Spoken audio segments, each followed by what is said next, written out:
Muy buenos días, muy buen inicio de semana, inicio de mes y démonos cuenta, se fue ya el primer mes del 2021. 2020 se veía bien, 2021 todavía no estoy muy convencido, pero si nos damos cuenta avanzó el mes sin que veamos mayores cambios en esta problemática en la que estamos metidos como país. Seguimos pues todavía ni siquiera nos quedamos comentando el discurso del señor presidente, no le importó a la población, no dijo nada, no le dio importancia, no ocupó titulares de prensa, al contrario, pues como que no hubiera dado un discurso, sus 12 minutos en el Congreso de la República con la ausencia de más de la mitad de los diputados, casi no tuvo la menor importancia. Él se fue a hacer un discurso privado, cuando lo que realmente importa es lo que la Constitución le manda, dar el discurso frente al Congreso de la República, representación del pueblo, y en el otro discurso, pues como es lógico, los presidentes siempre van a informar lo que sus asesores les digan. Sin embargo, ahí empezamos con algunos problemas que se agudizaron en cuanto al tema que ha manejado siempre mal, que es el tema de la desnutrición, pero también el tema de la violencia contra la mujer, todo este tipo de temas, porque dio datos sumamente bajos e inmediatamente después hemos tenido unas semanas, venimos hablando de esto durante 2 semanas, en donde la violencia, realmente este tema, el problema, porque realmente no es un tema en general, sino un problema de la violencia contra las mujeres cada vez peor. Según los datos oficiales, y eso estamos hablando de oficiales, ustedes saben que no todas las mujeres denuncian cuando tienen violencia en su hogar, pero son de más de 150 denuncias diarias, sin tomar en cuenta esta grave situación que nos tocó vivir, que nos tocó ser testigos relacionados con las violaciones, muertes e intentos de violación que hubo para tantas niñas. No podemos decir ni siquiera menores de edad, estamos hablando de niñas de 2, 3 años, una cosa que no tiene nombre realmente el tema. Ese es un tema del que hablamos siempre y no le entramos a la solución, al igual que el tema migrante, el cual vivimos siempre criticando el tema migratorio, pero no le entramos a la verdadera solución del tema, que es los problemas de hambre, de desempleo, de falta de oportunidades, lo que tanto hemos dicho que provoca la migración en este país. La gente prefiere, lo mencionamos la semana pasada, correr el riesgo de perder la vida en la carretera, de perder la vida en los desiertos con los coyotes, y hasta se arriesga a ser manipulada por el narcotráfico, crimen organizado, trata de personas, que lo que sucede en Guatemala. En Guatemala lo que pasa es que realmente no conocemos el país, pero ponen en peligro todos los días cuando salen de su casa, ponen en peligro la vida de cada uno de ellos y la vida de sus hijos. Ponen en peligro todos los días, a raíz de tanta violencia, la vida de sus familiares, y entonces pareciera que el peligro de migrar es mucho menor del peligro que están ocurriendo en este país. Otro tema que vimos desde el gobierno es que siguen los pleitos entre el presidente y el vicepresidente. La división continúa, ahora con un vicepresidente desaparecido, porque ya digamos, después de haber a finales del año pasado haber hecho la denuncia y haberle pedido la renuncia al señor presidente, a principio de año solo se quejó de que no habían cumplido, que no lo habían tomado en cuenta, y ahora lo vemos totalmente callado, en silencio, y a la espera, digo yo, no sé de qué está pasando. Y el tema preocupante, porque es el tema que sigue siendo el tema principal en el mundo entero, es el tema de la pandemia. Y en este país el tema de la vacunación. Vemos cómo el gobierno anunció una compra de medicamentos en donde pues presumió de que estaban comprando la mejor vacuna al mejor precio, y ahora vemos los problemas que también denunciamos la semana pasada, cómo esa vacuna ya entró de contrabando y la estaban poniendo de contrabando en lugares clandestinos, lo cual me parece realmente crítico, grave. Terrible el que esté poniendo una vacuna de contrabando y que la gente se arriesgue a ponerse esa vacuna. No se sabe ni quién la trae, no se sabe cuál de las marcas es, y la población desesperada. ¿Y por qué está desesperada? Porque sabe que el gobierno no le va a colocar, no hay una confianza en el gobierno al grado de que prefieren ellos buscar la vacuna en un lugar ilegal a esperar de que el gobierno les vaya a dar una vacuna. Y hemos escuchado ya noticias del presidente, la cantidad de vacunas que vienen, que no llega al millón, ni siquiera. Sabemos que estos son temas técnicos que no conoce la población, los grados de temperatura, los que hay que guardar esa medicina, ese medicamento. No tenemos la capacidad como país, no lo tenemos, casi ningún país en el mundo, ni siquiera las casas médicas, las transnacionales, mucho menos el gobierno, ¿verdad? Tiene la capacidad de guardar medicina por mucho tiempo y no hay lugar para guardar a 70 grados bajo cero. No tienen idea lo que es 70 grados bajo cero. Estamos comprando una medicina de doble dosis, que también eso lo convierte en un tema más complicado. Y pues ya estamos en el mes de febrero, se anuncia que la vacuna va a estar viniendo en los próximos meses. Yo me atrevo yo voy a tocar brevemente 3 temas que es lo que está sucediendo en este país. Primero, admitamos que es un estado fallido y que el gobierno de Yamatei, a raíz de la pandemia, vino a desnudar esa realidad. Somos un estado que no funciona, que no tiene sus instituciones como las debería de tener, que todo es improvisado, que hay anarquía, que hemos debilitado y de una forma terrible las instituciones, que el sistema democrático no funciona, seguimos hablando de fraudes electorales, seguimos metidos en amparos, o sea, todo el tema de haber judicializado la política y politizado la justicia nos tiene en un estado totalmente infuncional, al que yo llamo un estado fallido, les guste o no les guste. 2, es el tema de la credibilidad. Aquí no importa que el presidente salga en la televisión con un plato de frijoles y diga que está comiendo frijoles, la gente cree que está comiendo otra cosa, porque ya nadie cree en él. Y ese tema de la credibilidad es terrible, porque ya no importa lo que él haga, no importa que él salga públicamente entregando algo, la gente tiene dudas si después se lo volvió a llevar o si solo era una muestra gratis lo que llevó. Ese tema número 2 es sumamente delicado, que es el tema de la falta de credibilidad del presidente de la República, porque tantas promesas de campaña que en lugar de cumplirlas las volvió él en lo que dijo que iba a atacar, él se volvió en más de lo mismo. Y habló de un montón de cambios y un montón de temas que nunca hizo, y entonces ha perdido realmente esa falta total de credibilidad. Y entonces la población ya no cree en nada, qué vacuna irá a traer, por qué le irá a traer, etcétera, etcétera. Y si a eso le sumamos el tercer tema, que es un tema que venimos arrastrando desde hace mucho tiempo y que no lo hemos logrado componer, está bien, pero lo que pasa es que se ha aumentado, que es el tema de la corrupción. Entonces ahora cualquier tema da desconfianza. ¿Cuál fue el precio de la vacuna? ¿Por qué viene tarde? ¿Por qué se la quiere poner a estas personas? ¿Por qué lo quiere hacer obligatorio? Porque todo el mundo desconfía de que esto sea un negocio en materia del precio y la forma en imponer los medicamentos. Y no se está actuando con la lógica que se debería de actuar, sino con el tema de político y un tema realmente de negocio y en un país donde no sabemos quién realmente toma las decisiones. Fue despedido el encargado del tema de la pandemia, se fue con grandes críticas hablando de un repunte, se queda la ministra de Salud, que no vemos que tome las riendas del ministerio realmente, pareciera una ministra, con todo respeto, no la conozco, pero una ministra que repite nada más ahí qué está sucediendo, no nos da información de realmente cuántos hay, y aunque nos la den ya no hay credibilidad en el tema. Y del lado del Ejecutivo no sabemos realmente quién tiene en sus manos todo este tema.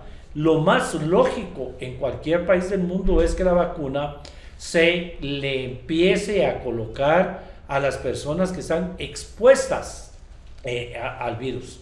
Si el virus realmente está aquí en Guatemala, si realmente hubo un repunte, si los casos son mayores, pues hay que empezar con los médicos, con enfermeras, con todo el servicio de atención al público en materia de salud. Hay que empezar con los bomberos, con los policías, la gente que está expuesta y que está todos los días trabajando, lo que han llamado los medios de comunicación, las grandes campañas y la población, los héroes anónimos, quienes de manera siempre voluntaria, todo en el país, de acuerdo a la Constitución, tiene que ser voluntario.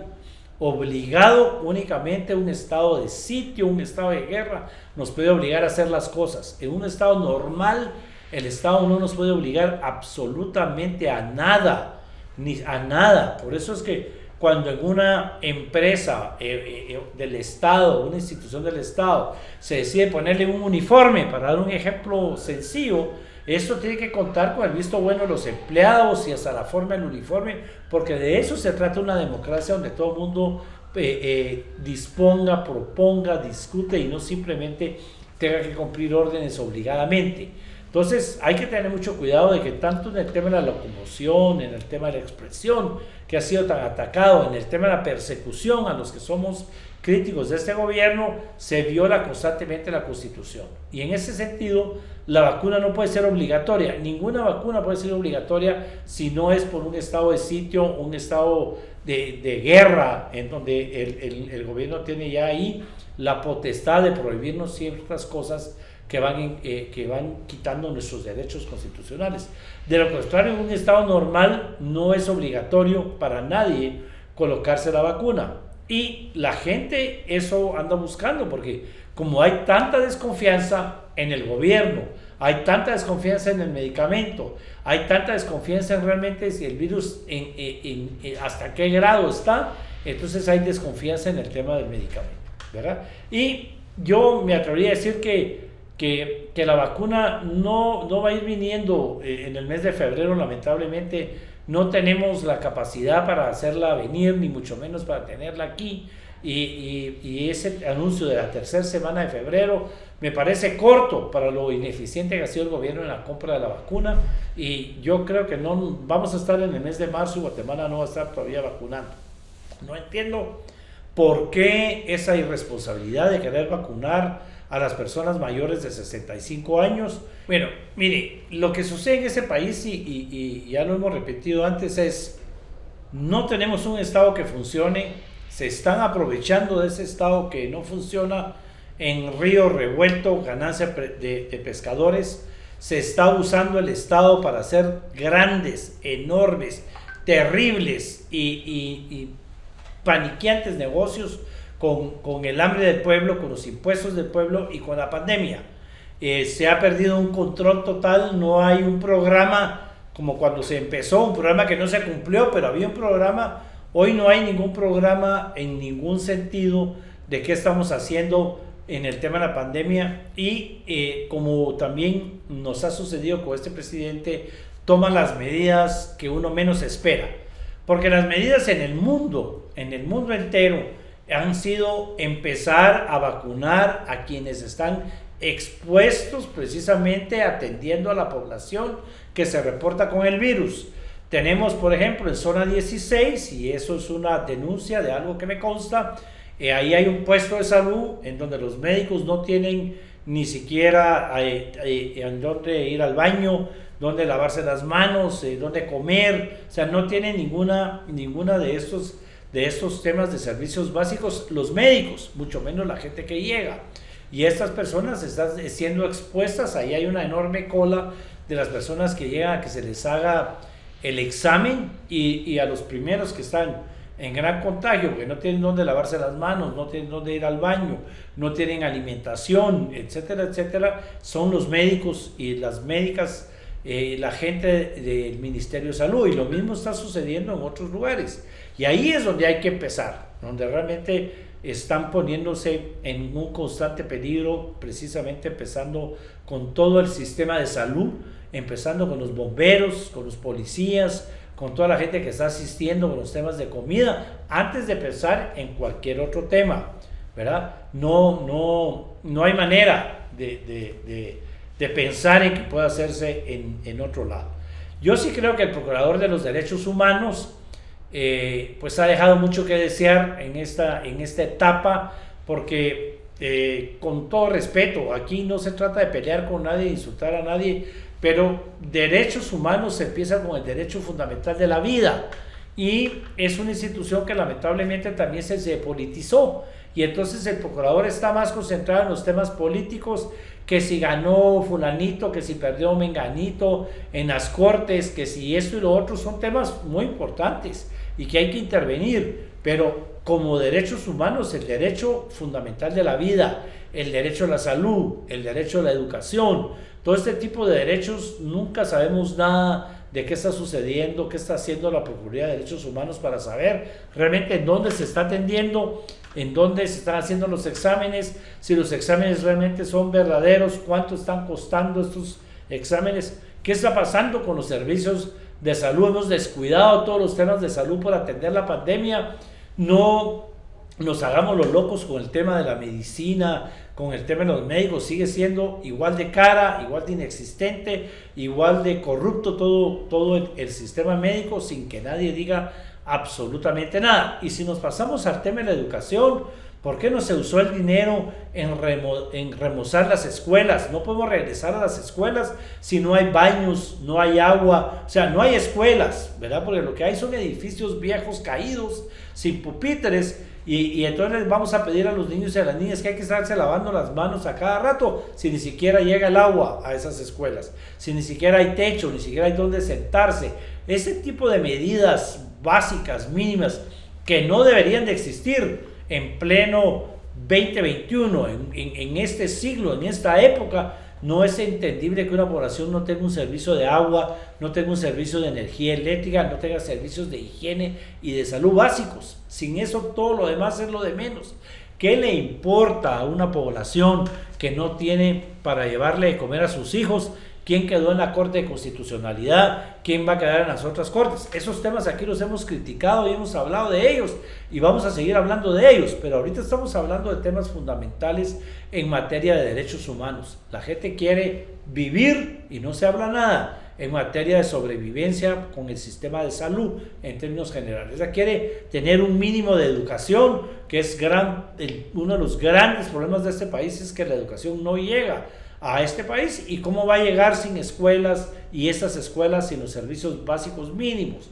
No tenemos todos otro tipo de derechos, como el derecho al trabajo, porque es un país que no tiene oportunidades, un país donde realmente al campesino se le estaba dando el tema. Cada vez que había cierre, al primero que cerraban era al campesinado. Lo vimos hoy, cerraron antes los mercados que los supermercados, o sea, y no hubo un pronunciamiento de la Procuraduría de Derechos Humanos en ese sentido, ¿verdad? O sea, no, el acceso, digamos, a los servicios básicos, la llevada de los servicios básicos al Estado, los que peleamos por un Estado grande, pero un Estado que sirva a la población, no un Estado grande de plazas fantasmas, que es en lo que seguimos metidos. Es público el tema de las plazas fantasmas, de las comisiones por plazas, ¿verdad? De lo que todo el mundo cree que todos los políticos hemos hecho, de estar dando plazas a gente que no llega, pero que todo solo se le da. En eso sí es una plaza fantasma. La gente no llega a trabajar por esos contratos que ya no deberían de existir, el famoso 022, 029, y como no llega a trabajar, pues le queda una cuarta parte del salario y el resto se lo da al político o al funcionario que le consiguió la plaza. ¿En dónde está la Procuraduría de Derechos Humanos en ese tipo de temas, en ese tipo de problemas de esa índole? Porque en el otro tema sabemos que nada se va a componer si no hay una verdadera reforma constitucional en el sector justicia, porque vamos a seguir entrampados. Ahorita en estos momentos lo que pasó en la Corte de Constitucionalidad, yo no estoy a favor ni de uno ni del otro, podré ser amigo de uno, al otro no lo conozco, pero no importa quién hubiera ganado, no hubiera tomado posesión, porque ya todo el tema se convirtió en amparos desde que eran candidatos, amparos para que no fueran juramentados, pues amparos porque los juramentaron, porque el Congreso sigue haciendo lo que se le da la gana en este país sin respetar la ley, y ahora ahí está sentado quien ganó sin que le den posesión, y lo que estamos creando son vacíos legales, jurídicos, para que el país no camine. A veces pareciera que fuera a propósito que todo esto se lleva a cabo. Aquí muchísimas veces hablamos de que se iban a tardar en elegir la Corte Suprema de Justicia para que esta Corte eligiera la CC, y llegó un momento, ya esta Corte convocó para que lleguen los nuevos a la CC, y yo me atrevo a adelantárselos. Van a haber recursos contra todos los que se inscriban, van a haber recursos contra el proceso, van a haber recursos para la toma de posesión y vamos a seguir en esta politización de la justicia, porque son los intereses políticos, los intereses de los financistas, de los políticos, los que están en juego. Y mientras tanto, la población se sigue muriendo de hambre, literalmente. No es un discurso político. Yo no estoy en ningún partido, no soy candidato a nada, no estoy tratando de ganarme los votos al decirles literalmente, la población se está muriendo de hambre y no vemos, para terminar este informe de esta semana, una verdadera reactivación económica. Ministerio de Economía presentó una, se perdió entre todos los papeles del Congreso de la República, no se volvió a hablar de ellos. El sector privado presentó y va a seguir presentando iniciativas para la reactivación económica, tampoco se ve por ningún lado que se vaya a tomar algún tipo de medidas. La población sigue sin poder ir a trabajar porque lo mantenemos en ese miedo de que el que trabaje se va a enfermar, y el que se enferma no tiene quien lo atienda, y hemos entrado en ese pánico donde el país realmente no funciona y la población está confundida, no sabe qué hacer, cuando a cualquier ser humano lo que le interesa es estar vivo, que estén vivos sus seres queridos, que tengan el mínimo de alimentación y que tengan el mínimo de estudio para poder trabajar cuando vayan creciendo y tener que salir del mismo problema que ellos, darles de comer y darles oportunidades a sus hijos y a sus nietos. Ese es el verdadero problema del país, que no lo estamos atendiendo porque nos hemos enfrascado en una lucha ideológica, en una lucha de poderes, en una lucha de recursos legales manipulados por el tema político. Hemos politizado la justicia, estamos judicializando la política porque todo el que se inscribe en política le meten un recurso, le meten una denuncia, lo desprestigian, lo llevan a tribunales, y ese pantano nos está llevando a esta ingobernabilidad, a esta anarquía que permite al presidente de turno hacer lo que se le dé la gana en Buen Chapín, que es lo que está haciendo este presidente. Está haciendo lo que se le dé la gana sin que nadie lo diga. Pero no son los abogados. El pueblo de Guatemala debe aprender a quejarse y a exigir que se respeten sus derechos y de que sus impuestos regresen en el bienestar que tanto necesitan como población.